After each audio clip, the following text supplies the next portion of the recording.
Seigneur, tu nous as donné ton esprit, oui. Merci. Merci Seigneur pour le don du Saint-Esprit. Merci pour la Pentecôte. Tu nous as donné aussi ta parole comme une lampe à nos pas. Seigneur, tu nous as donné tout ce qu'il nous faut pour pouvoir te connaître, te vivre, te suivre. Et pourtant, Seigneur, nous avons souvent du mal à discerner, souvent du mal à reconnaître, à répondre à l'appel. Alors nous te demandons ta grâce aujourd'hui sur nous. Te demandons d'éclairer ce que nous allons lire, les passages que nous allons lire.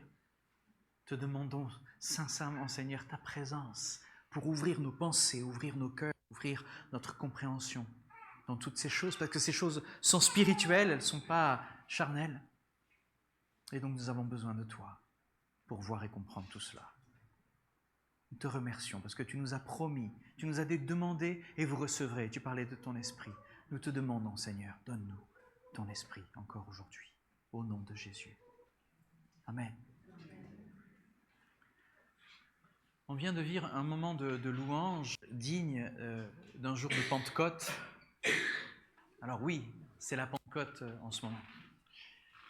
Et nous nous rappelons que l'Esprit a été donné, qu'il a été répandu il y a 1993 ans, merci Épiphanie et Déborah, répandu sur toute chair, ce qui n'était pas le cas avant dans l'Ancien Testament. C'était loin d'être le cas. L'Esprit était donné sur des personnes qui avaient un rôle particulier dans la marche du Seigneur avec son peuple. L'Esprit était sur le roi Saül quand il est devenu roi. Il est devenu un grand roi pendant un temps. Et puis l'Esprit lui a été retiré. Et puis l'Esprit a été donné à David, le jeune berger, que personne n'attendait là. Et c'est là que les plus grands psaumes, les plus beaux proverbes, les plus grandes louanges ont été écrites. C'était sous le règne de David, dans la relation qu'il avait avec le Seigneur, parce qu'il avait l'Esprit de Dieu. Et il y a quelque chose qui me rassure à chaque fois que je lis ces passages, c'est « Fais ce que tu as à faire parce que l'Esprit est avec toi ». Vous savez, si l'Esprit de Dieu, si la présence de Dieu est avec nous, il suffit d'avancer et c'est lui qui va faire les choses au travers de nous. Et cette ressource-là, elle n'est pas humaine, on le comprend, c'est lui qui donne.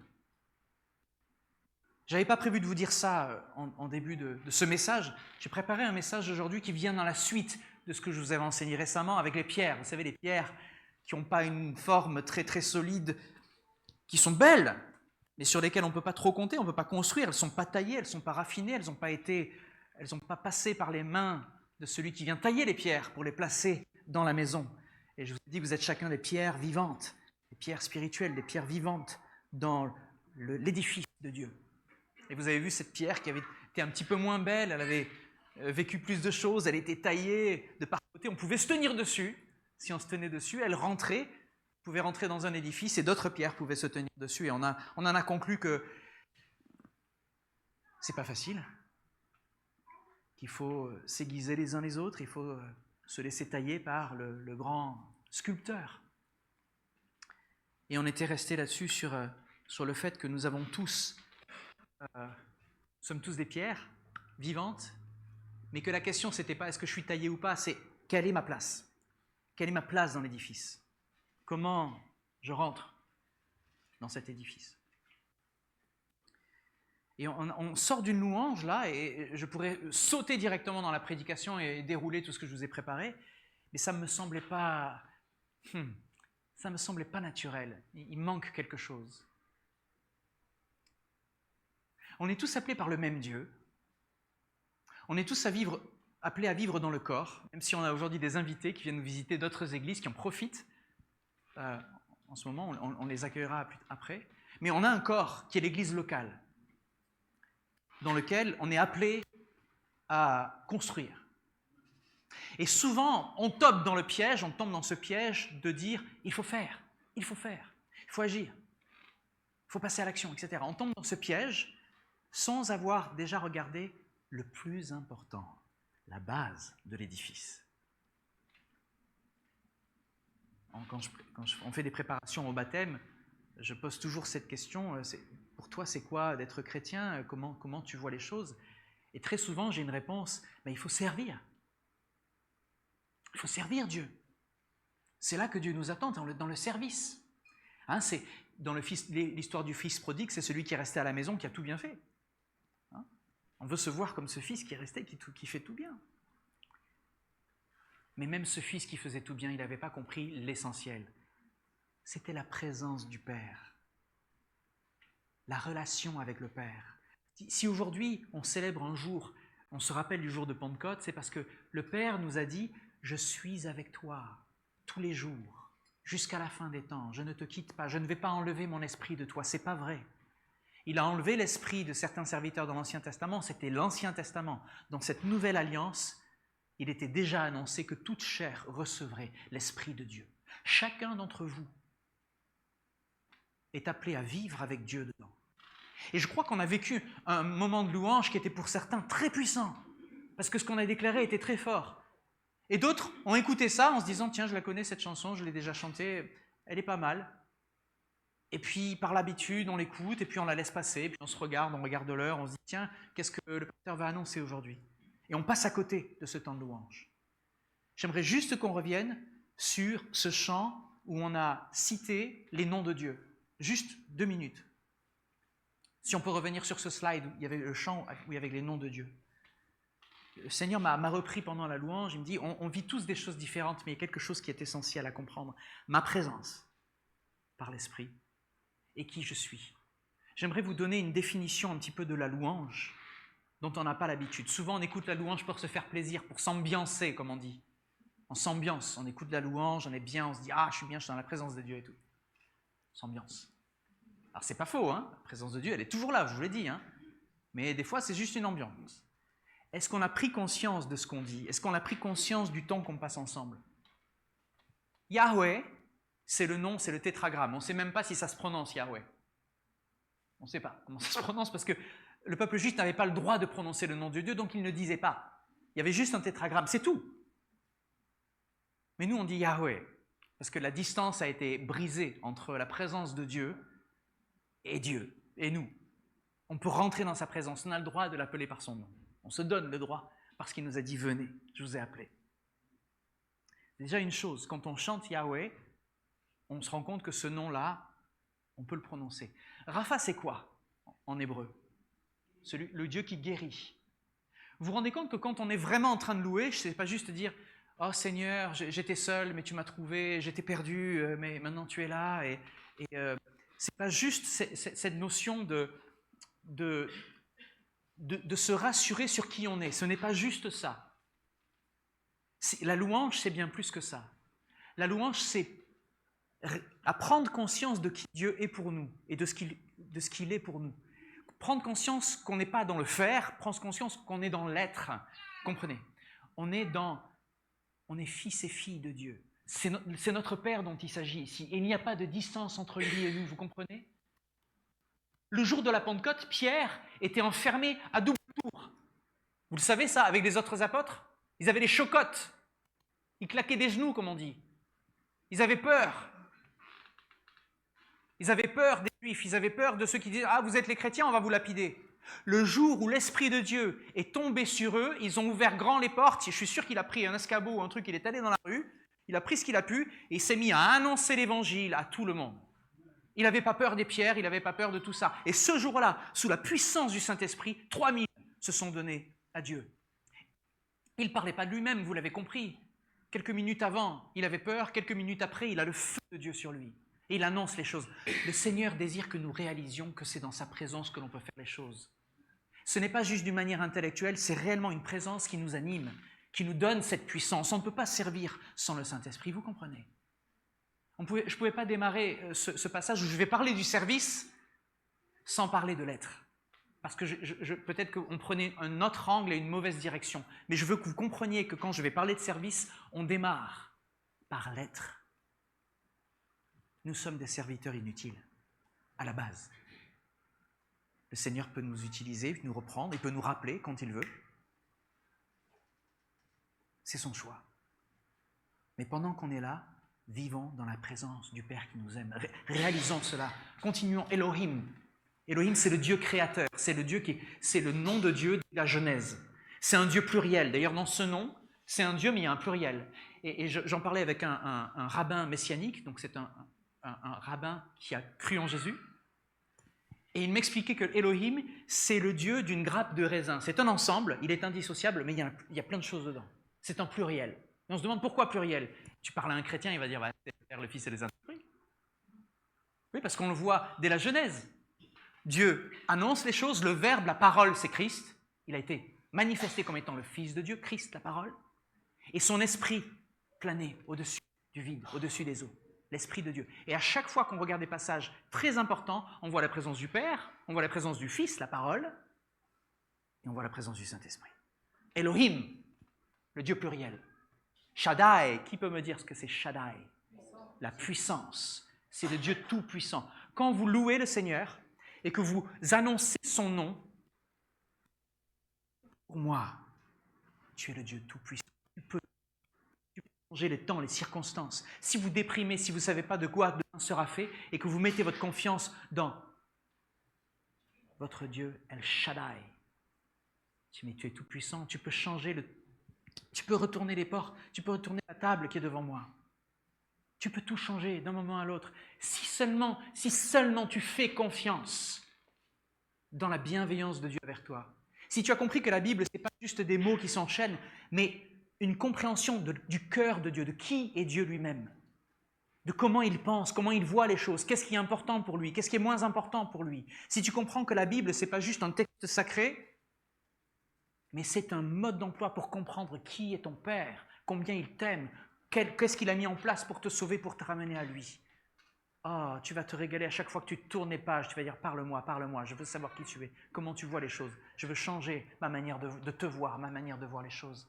Shaddai, tout-puissant, j'irai, qui c'est qui peut me dire qui est Jéhovah? J'irai. J'ai pas entendu. C'est celui qui pourvoit, celui qui donne, il a les ressources. Quand tu dis mais comment je vais faire, je ne peux pas terminer mon mois, je ne sais pas où je vais habiter, Jéhovah j'irai.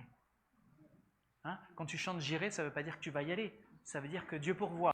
Juste, il faut traduire, parce que c'est quand même, on est bizarre un petit peu les chrétiens, hein? Ceux qui rentrent ici, qui connaissent un petit peu ce qu'on appelle le patois de Canaan, qui n'ont pas l'habitude du jargon, il y en a qui passent à côté, qui se disent de quoi ils parlent hébreu, je n'ai pas compris. C'est important qu'on passe à un moment du temps de dire attends, mais de quoi on parle? Et qu'est-ce qui se passe pendant la louange? Tu proclames que Dieu est puissant pour toi. Tu proclames qu'il va pourvoir pour toi. Tu proclames qu'il guérit. Ça peut être ton corps, ça peut être ton âme, ça peut être tout ça. Mais ce que tu vas dire va changer ta manière de vivre. Ce que tu dis de toi va changer ta manière de te voir. Combien de fois vous vous regardez dans la glace et vous ne vous aimez pas? Vous n'aimez pas parce que vous rappelez les mauvaises décisions que vous avez prises. Vous n'aimez pas parce que vous regardez, il y a des défauts peut-être, il y a des choses, vous avez des choses qui pour vous ne sont pas en place. Dieu te regarde dans ce miroir et te dit « Je t'aime, tu es parfait, je t'ai préparé à de grandes choses. Oublie ce que tu vois, écoute ce que je te dis. Oublie ce que tu vois, écoute ce que je te dis. Oublie ce que tu vois, écoute ce que je te dis. » Il est Adonai finalement, il est Seigneur. Adonai, c'est le Seigneur, ça veut dire qu'il règne, il a autorité. Ça veut dire qu'il dit quelque chose, les choses vont arriver. S'il a décidé qu'il me reprenait demain avec une tronçonneuse, il peut le faire. Excusez-moi, parce que certains le savent, je me suis fait très mal, j'ai des points de suture qui viennent juste de sauter. S'il décide que du jour au lendemain, tu n'es plus là, tu n'es plus là. Amen. Le Seigneur a donné, le Seigneur a repris, bénissez-le le jour où je m'en vais. Je serai avec lui. Mais on est dépendant de sa présence. Il suffit qu'il dise une chose et on est dans sa présence, là maintenant, comme Jésus à côté des brigands. Il dit, je te le dis, aujourd'hui, tu seras, tu seras au paradis avec moi. Parce que tu vas mourir, déjà une, mais tu ne seras pas loin de moi, tu seras toujours à côté de moi. À un brigand, il dit ça à un brigand, qui avait mérité sa peine, qui était pécheur. Il dit ça à un brigand. Donc tu peux être un brigand. Le Seigneur te dit, si tu mets ta confiance en moi, tu seras dans ma présence. On est dans l'être, on n'est pas dans le faire, là. Vous comprenez? Je vais pouvoir démarrer ce message. On va prendre le livre des Actes au chapitre 6, si vous le voulez bien.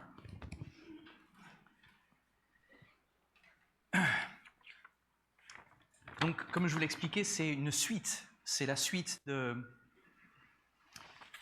ce message sur les pierres vivantes que nous sommes. Et si on devait donner un titre à cette prédication, ce serait « J'ai dit oui ». J'ai dit oui. On va parler de tout ce que le Seigneur nous donne. Donc son esprit nous donne des dons. Qui est-ce qui peut me dire quels sont les dons de l'esprit en français? L'amour, la joie, ouais, dans le désordre ça marche aussi. La paix, la bienveillance, la bonté. Juste après il y a la fidélité,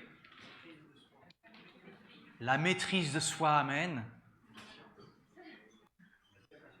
Ah, on a dit la patience, je crois, mais merci de le rappeler, on en a beaucoup, donc il faut le rappeler. Mais nous allons voir que dans ce service, même là, et surtout là, hein, c'est que la pierre est taillée, hein, on a besoin de sa présence. On a besoin du don qu'il nous fait par son esprit en nous, qui va au-delà de ce qu'on peut faire par nous-mêmes et ce qu'on peut demander ou même penser. C'est dans l'Église que nous sommes, un vrai oui, c'est un oui d'engagement. Hein. Vous vous rappelez, les oui qu'on entend en général, c'est dans le baptistère et c'est lors d'un mariage. Je dis oui. On a un chant qui dit « J'ai dit oui, au Seigneur pour toute ma vie. J'ai dit oui, car il n'a jamais failli, menti. » J'ai dit oui. C'est un oui d'engagement. C'est un oui de confiance.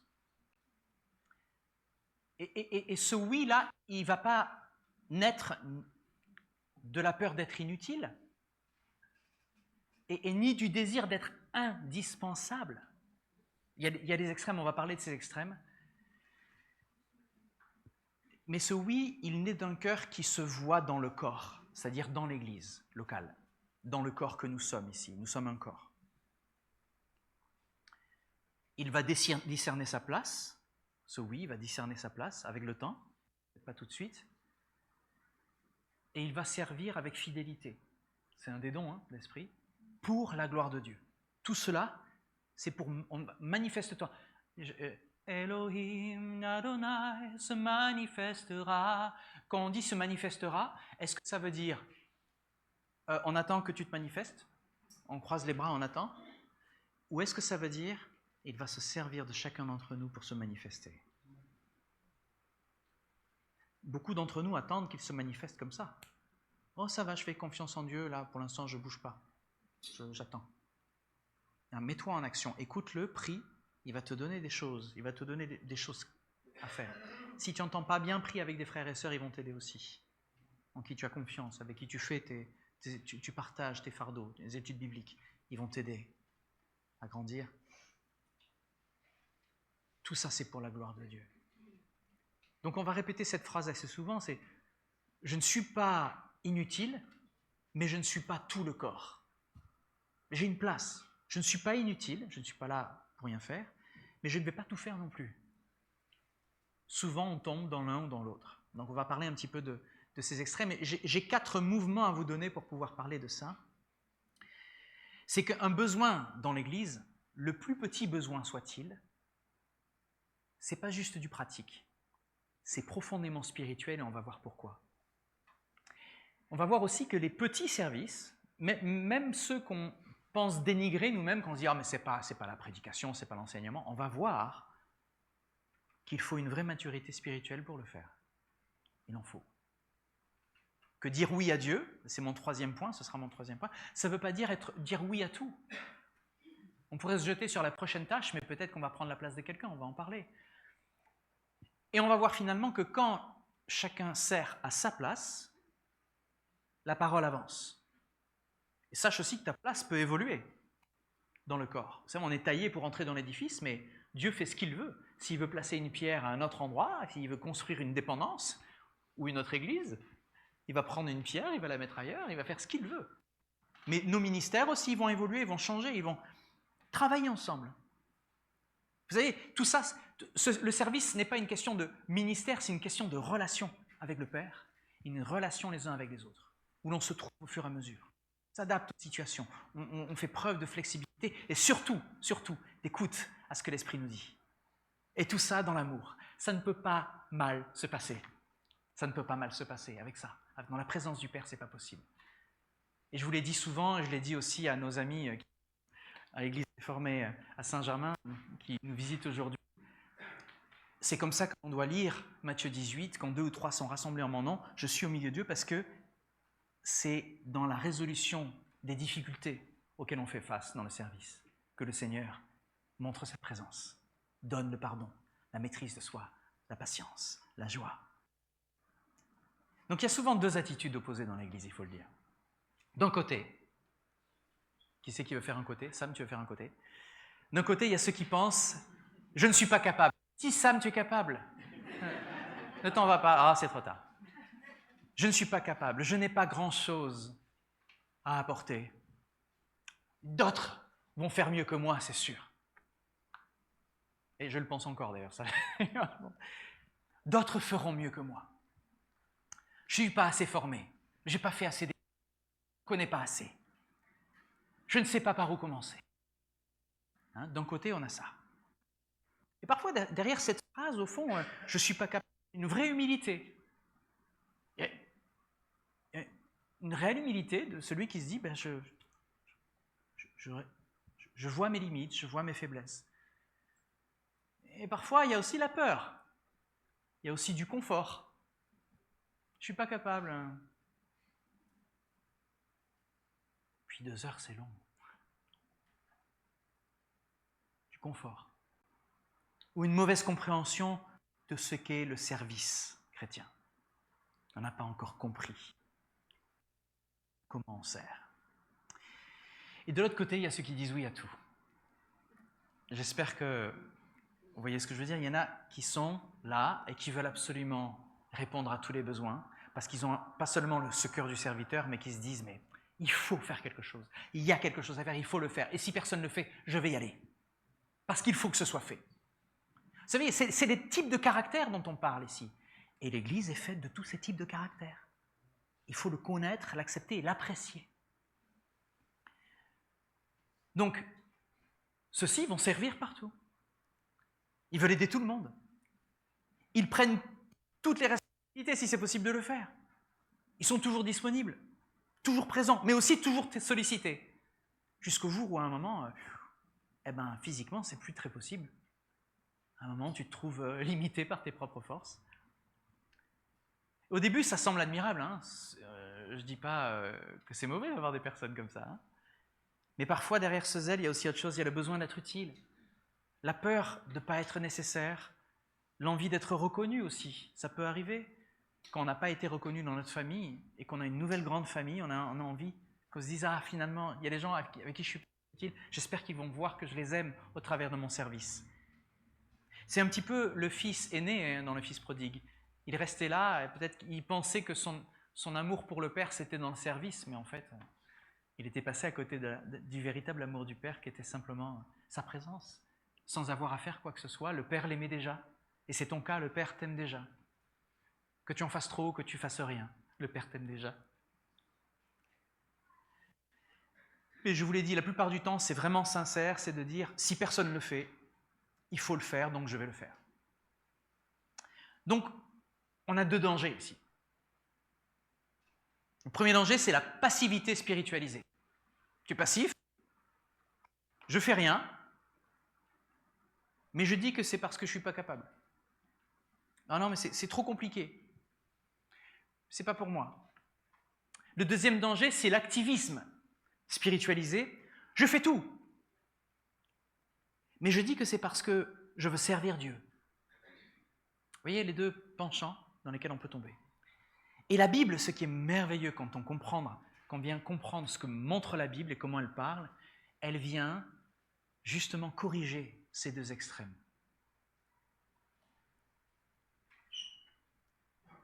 Elle dit au passif, tu es membre du corps du Christ, Dieu t'a donné quelque chose à mettre au service des autres. Elle le dit. Tu fais partie du corps, tu es utile.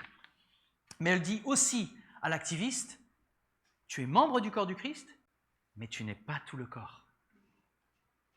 Et ce problème d'être pas tout le corps, c'est un transfert de ce qu'on aime. On aime servir certaines choses et on aimerait que tout le monde nous suive, tout le monde fasse pareil que nous. Moi, je m'en rappelle, je voulais évangéliser, je voulais que tout le monde évangélise et celui qui n'évangélisait pas n'était pas un vrai chrétien. Oh là là, où tu vas avec un pasteur pareil? Mais bon, vous ne m'avez pas viré, donc je suis toujours là. Et j'ai appris que chacun avait son rôle. Chacun avait un appel particulier. Donc la question cet après-midi, c'est pas simplement est-ce que je sers? La vraie question, c'est est-ce que je sers l'Église, le corps de Christ, à la bonne place, avec la bonne motivation, selon la sagesse que Dieu nous donne.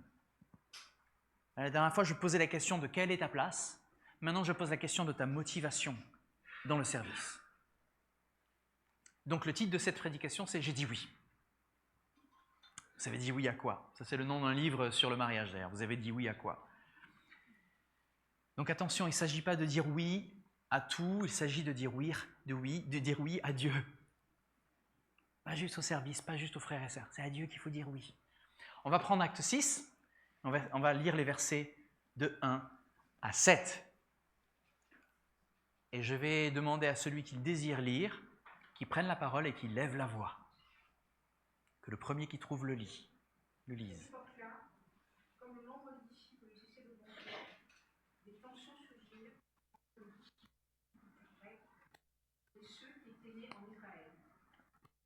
Les premiers se plaignaient de ce que leurs veuves étaient défavorisées lors des distributions quotidiennes. Alors, les 12 apôtres réunirent ensemble les disciples et leur dirent: je ne serais pas légitime que nous arrêtions de proclamer la parole de Dieu pour nous occuper des distributions. C'est pourquoi, frères, choisissez parmi vous 7 hommes réputés, dignes de confiance, remplis du Saint-Esprit et de sagesse. Nous les chargerons de ce travail. Cela nous permettra de nous consacrer à la prière et au service de l'enseignement.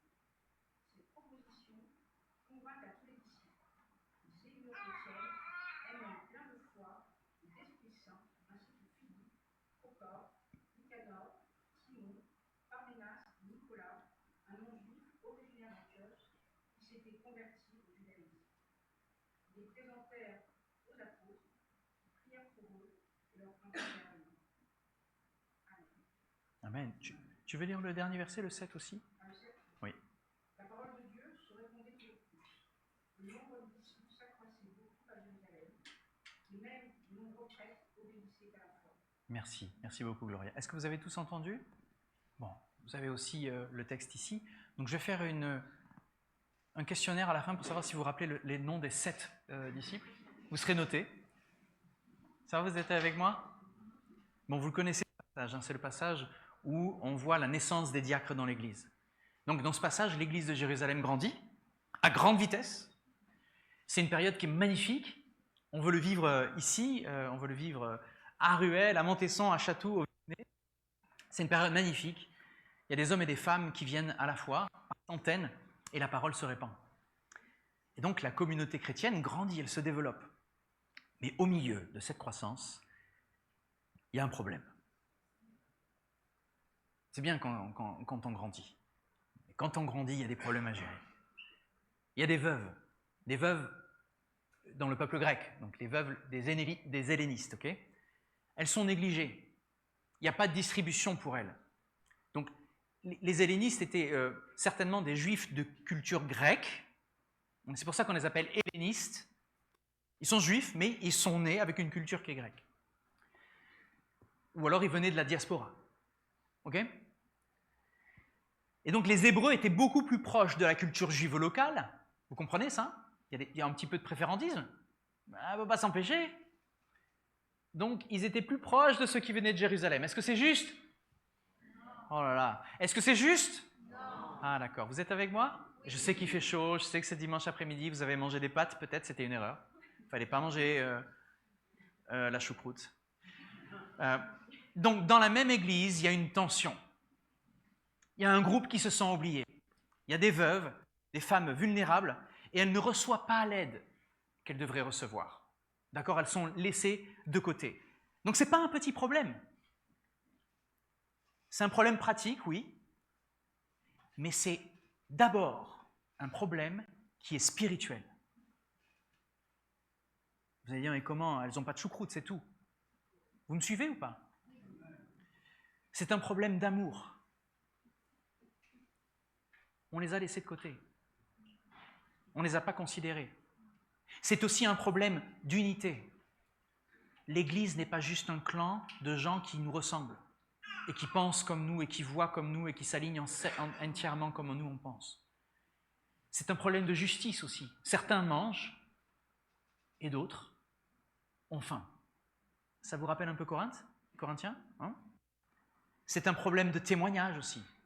Que dire de ces chrétiens? Ils sont là, il y a le peuple juif, des juifs qui sont devenus chrétiens. Ils sont toujours juifs, hein, mais juifs qui ont accepté que le Messie est déjà venu. Voyez? Eh bien, ils laissent les veuves hellénistes. C'est pas juste. Vous voyez le problème que ça va porter là, dans la... Donc, on est là, dans Acte 6, on veut régler ce problème. Il y a l'Esprit de Dieu. Et la manière dont l'Église va répondre ce besoin va nous enseigner sur ce que signifie dire oui. Ok? Donc, un besoin dans l'Église, c'est jamais un problème, juste un détail pratique. Il y a toujours une racine spirituelle. Acte 6 commence comme ça. Pendant que les disciples augmentent, il y a la plainte qui s'élève. Alors c'est intéressant, hein, l'Église grandit, mais elle n'est pas parfaite, vous vous rendez compte? Ce n'est pas parce qu'une Église grandit, où il y a beaucoup de monde, qu'elle est parfaite et que tout va bien. Souvent la croissance, elle ne limite pas les problèmes, elle les révèle. C'est dans ces moments de croissance que ça révèle les problèmes. Et ça, c'est intéressant à gérer, parce que c'est là qu'on travaille sur ces fameuses pierres qui doivent être taillées. Donc, plus il y a de monde, plus il y a de besoins. Plus il y a de besoins, plus il faut du discernement. Et plus il faut du discernement, vous allez dire plus il faut de prière, vous avez raison, mais plus il faut de serviteurs fidèles. Comprenez? Le besoin ici, ça concerne une distribution qui est... C'est tous les jours. Je regarde mon frère Steven, parce qu'on fait des maraudes, on va distribuer, mais ce n'est pas tous les jours. Physiquement, on ne peut pas le faire. On n'est pas encore organisé pour, en tout cas. Donc on pourrait dire, c'est que de l'organisation. Ou c'est que de la nourriture. On pourrait tomber là-dedans. C'est que de la logistique, tout ça, Cyril. C'est pas aussi important que la prédication ou que les études bibliques. Mais le texte ne présente pas ça comme un détail qui est insignifiant, au contraire. Parce que dans l'Église, les détails pratiques, ça touche souvent des réalités qui sont spirituelles et qui sont profondes. Il faut aimer l'Église pour s'intéresser à ça. Il faut aimer le corps pour s'intéresser à ça. Dès qu'on est dans un confort, si vous êtes confortable, ça ne va pas vous intéresser. Donc une veuve oubliée, ce n'est pas juste une ligne manquée. Comprenez? C'est une personne qui est vulnérable et qui peut se demander, est-ce que je compte vraiment pour mes frères et sœurs? Est-ce que j'existe? Est-ce que je suis important? Une personne qui arrive à l'église et que personne n'accueille, ou qui file tellement vite qu'on ne l'a pas rattrapé, on ne lui a pas parlé, ce n'est pas seulement un problème d'organisation. C'est quelqu'un qui peut partir en pensant je suis invisible. Et parce que je suis invisible, je ne fais pas de bruit de toute manière, donc je vais partir vite. Parce que j'ai l'habitude d'être invisible. Vous comprenez? Il y a des pièges comme ça. Il y a des gens qui se sont révélés, qui se sont sentis aimés, touchés, reconnus, parce qu'on les avait arrêtés sur le chemin du départ. Et certains, ça leur a changé la dynamique de leur vie. Ils sont peut-être aujourd'hui assis à côté de vous dans cette église. Que personne ne reparte en se disant « je suis invisible ». Une famille épuisée, qui n'est pas soutenue, ce n'est pas simplement un oubli. C'est une occasion qui est manquée. Manquer de porter les fardeaux les uns des autres. Une salle préparée. On vient de faire une grande fête récemment, mais une salle préparée. Un enfant enseigné. Une personne âgée qui est visitée. Une chaise qui est installée au bon endroit, parce qu'on a de plus en plus de monde. Un café qui est servi, un thé qui est servi. Un frère qui est encouragé au détour d'une conversation comme ça. Une sœur qui est accompagnée, un responsable qui est soutenu. Parce que oui, vos responsables ont besoin d'être soutenus. Tout cela, ça peut sembler petit, mais dans le corps de Christ, les petites choses ne sont pas petites quand elles sont faites par amour. On a besoin de tout ça dans l'édifice. C'est ce ciment de la maison de Dieu, cet amour-là, ce souci des détails, ce souci des petites choses. Jésus dit en Luc, au chapitre 16, verset 10, « Celui qui est fidèle dans les petites choses est aussi fidèle dans les grandes. » Ça ne veut pas dire que les petites choses n'ont pas d'importance, ça veut dire qu'elles révèlent notre cœur, elles révèlent qui tu es, elles révèlent la motivation de ton service pour Dieu. Imagine une maison où il y a un repas de famille qui est organisé. Okay ? Ça arrive tous les jours, ça, normalement. Je réalisais d'ailleurs dans ma cuisine ce matin qu'on se pose des questions dans le tiers-monde, où on se pose des questions, beaucoup de parents, beaucoup de mamans se disent « Qu'est-ce que je vais pouvoir faire à manger pour mes enfants ?» Il n'y a rien. Et je me rends compte que dans notre société ici, européenne, plutôt riche, on se pose la même question. Qu'est-ce que je vais faire à manger pour ma famille ? On se pose la même question. Mais c'est parce qu'on a trop de choix que c'est une prise de tête et une charge mentale. Vous préférez quoi ? Je vous laisse réfléchir là-dessus. Donc, imagine une maison où un repas de famille est organisé. Tout le monde aime l'idée du repas. Amen. Tout le monde aime s'asseoir à table. Amen. Tout le monde aime profiter de l'ambiance, de la nourriture, de la chaleur familiale. Mais personne ne veut préparer. Ou alors c'est maman toujours qui s'y colle. Et c'est saoulant quand c'est que maman qui s'y colle. Ou c'est saoulant quand c'est que papa aussi. Personne ne veut mettre la table. À chaque fois, je ne sais pas pourquoi, tous les jours, allez, une fois par jour au moins, on leur dit « Tu peux m'aider à mettre la table ?» Eh bien, c'est toujours pas automatique. Tu arrives, la table, elle n'est pas faite le soir. Il faut le rappeler. Pourquoi ? Je laisse aussi la question dans l'air parce qu'il n'y a pas de réponse. Personne ne veut faire la vaisselle. Tu me diras, c'est pas grave, j'ai un lave-vaisselle. Il y a quand même des trucs qui traînent, qui ne sont pas dans le lave-vaisselle, mais qui sont dans l'évier. Excusez-moi, vous êtes chez moi là. Personne ne veut aider. Enfin, excusez-moi. On rigole un peu ? Ça, il y en a besoin, parce qu'il y a des tensions là-dedans. Qui c'est qui veut aider la personne âgée à s'asseoir ? Qui c'est qui veut s'occuper de l'enfant qui pleure ? Qui veut s'occuper des petits dans l'église ? Qui c'est qui veut ranger après ? À un moment donné, la famille, elle souffre. Pas parce qu'il n'y a pas d'amour en théorie, mais parce que l'amour n'est pas descendu dans les détails. Il y a de l'amour, mais il n'est pas descendu dans les détails. Et là, tu peux te dire, est-ce qu'il y a de l'amour ou est-ce qu'il y a des preuves d'amour ? Moi, je dis que le plus on multiplie les preuves d'amour, le mieux ça va se passer. C'est ma théorie. Mais le plus on s'exprime sur l'amour qu'on a... Alors, je vous la fais court, hein, mais l'amour, il n'est pas humain, d'accord ? Il vient de Dieu. Donc, quand tu pries, tu sais que ça vient de Dieu quand tu as un amour débordant pour les autres. Eh bien, sois pas juste satisfait, appelle-les. Envoie-leur un message. Envoie-leur un SMS. Dis-leur que tu penses à eux. Ça va changer la direction de sa vie. J'ai l'histoire de quelqu'un qui a reçu un appel alors qu'il était au bord de la Seine, il voulait se jeter dedans. Et à ce moment-là, il reçoit l'appel d'un frère qui prend de ses nouvelles. Et là, il se dit, mais qu'est-ce que j'allais faire ? À quoi je pensais ? Dire oui, c'est pas d'abord dire où est-ce que je pourrais être vu ? C'est pas ça. C'est demander, écoutez bien, où est le besoin ? Il est où le besoin ? Ce serait miraculeux si vos enfants arrivent en disant « Maman, papa, il est où le besoin ?» Ah, vous rigolez, hein, parce que ça n'arrive jamais. Où est le besoin ? Ah si, pardon, ça arrive. Quand ils ont besoin de sous. Hein ? Alors, qui est oublié ? Non, il ne faut pas être méchant non plus. Il y a des enfants qui sont bienveillants, qui prennent les devants, qui regardent, qui ont... Je vous fais rire, mais ils ne sont pas tous quand même au même niveau. Qui est oublié ? Qu'est-ce qui pèse sur le corps ? Comment est-ce que je peux contribuer à l'édification de l'Église, même si c'est dans l'ombre ? Donc le premier, c'est moindre. C'est qu'en vrai, un vrai oui chrétien commence quand tu vois le besoin du corps. Et c'est pas juste une envie personnelle de servir. Tu vois la différence?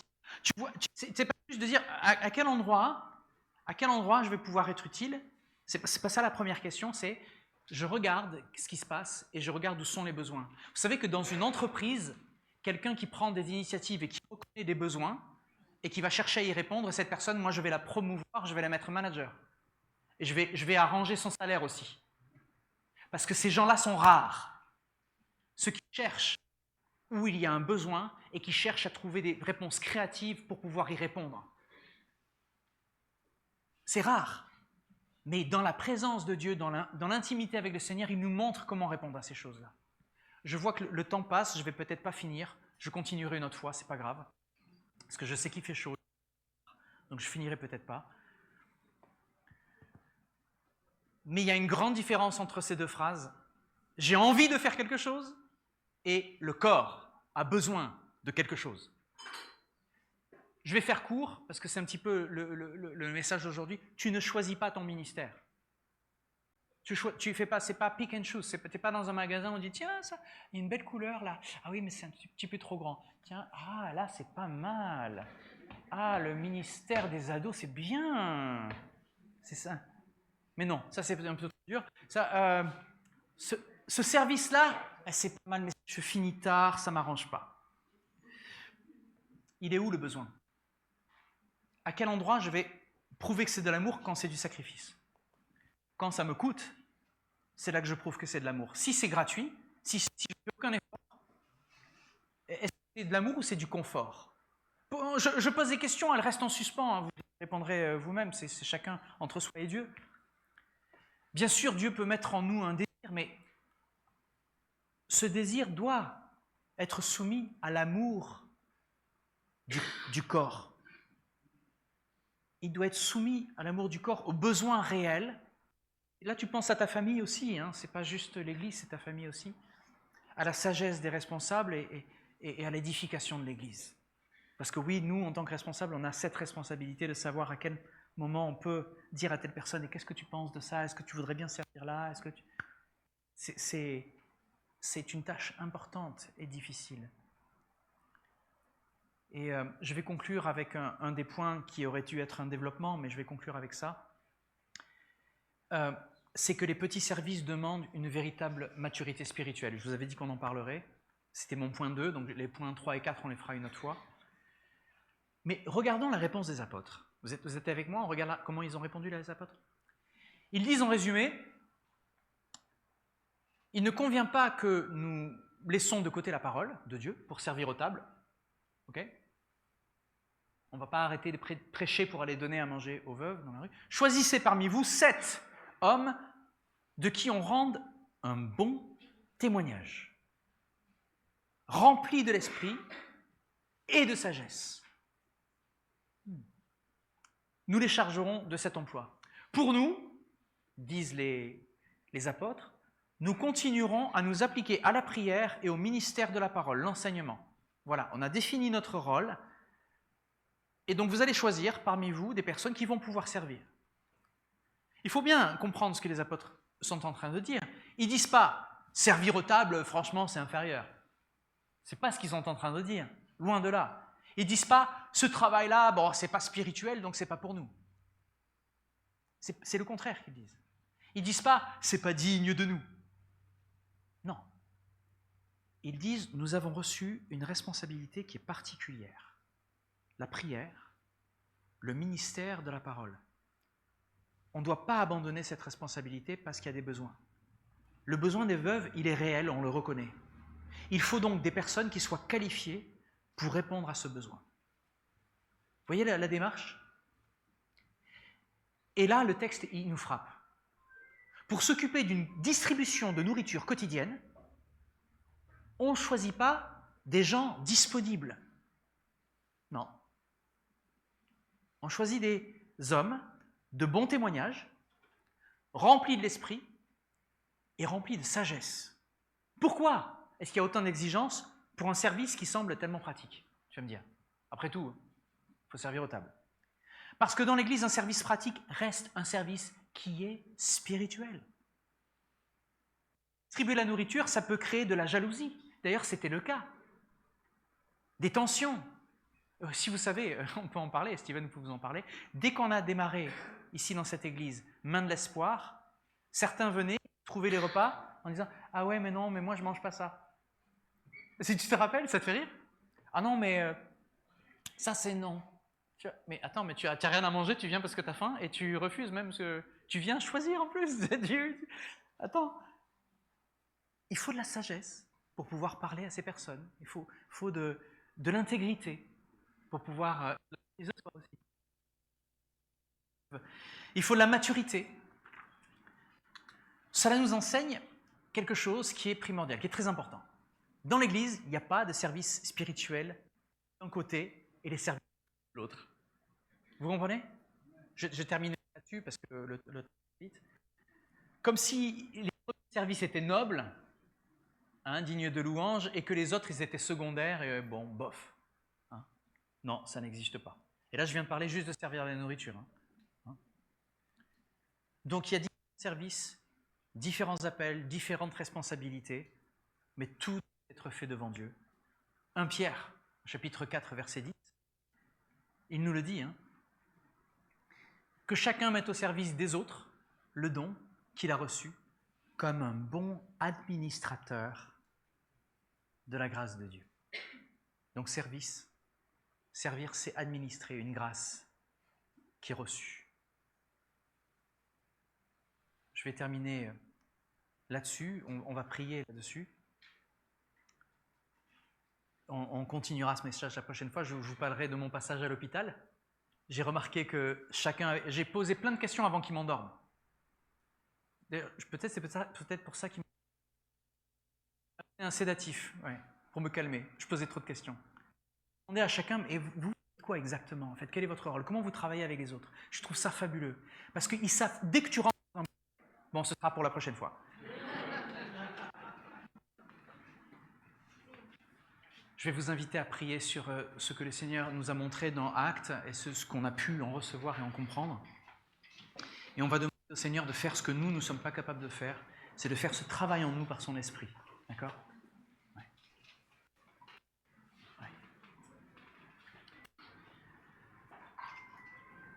Le Seigneur t'appelle, mais ce n'est pas sur ton téléphone. Il t'appelle à servir. Éteins ton téléphone quand tu es là, s'il te plaît. Seigneur, nous voulons te remercier parce que tu as une parole qui nous encourage. Tu nous as aimés dès le départ, avant même qu'on te dise oui, tu nous as aimés. Et tu nous as amenés dans une situation où tu nous acceptes, tu nous appelles, tu nous équipes, tu nous bénis et tu nous appelles à te dire oui sur ce chemin. Et nous voulons te bénir pour ça parce qu'on ne s'estimait pas capable, on ne s'estimait pas digne, mais tu as vu tout le contraire. Et quand on se regarde dans le miroir, tu nous vois tellement différemment. Aide-nous à nous regarder nous-mêmes avec tes yeux. Aide-nous à regarder les autres dans l'Église avec tes yeux, ces yeux d'amour, qui n'ont pas de limite dans l'amour, Seigneur, qui ont la joie, la patience, l'amour, la maîtrise de soi, la bienveillance, la fidélité, la douceur, la joie. Donne-nous, Seigneur, ce fruit de ta présence. Te demandons de nous enseigner à travers ces passages, qu'ils puissent, au fond de notre cœur, produire le fruit que tu veux produire, afin que nous soyons chacun une bénédiction les uns pour les autres, Seigneur, partout où tu nous as plantés, que ce soit dans notre foyer, que ce soit dans notre quartier, que ce soit dans notre travail, que ce soit dans notre église. Nous voulons te bénir pour ta grâce, parce que tu es capable quand nous sommes incapables. Tu nous amènes plus loin par la puissance qui habite en nous, qui vient au-delà, infiniment au-delà de ce que nous demandons ou même pensons. Alors nous te remercions au nom de Jésus pour cela. Amen.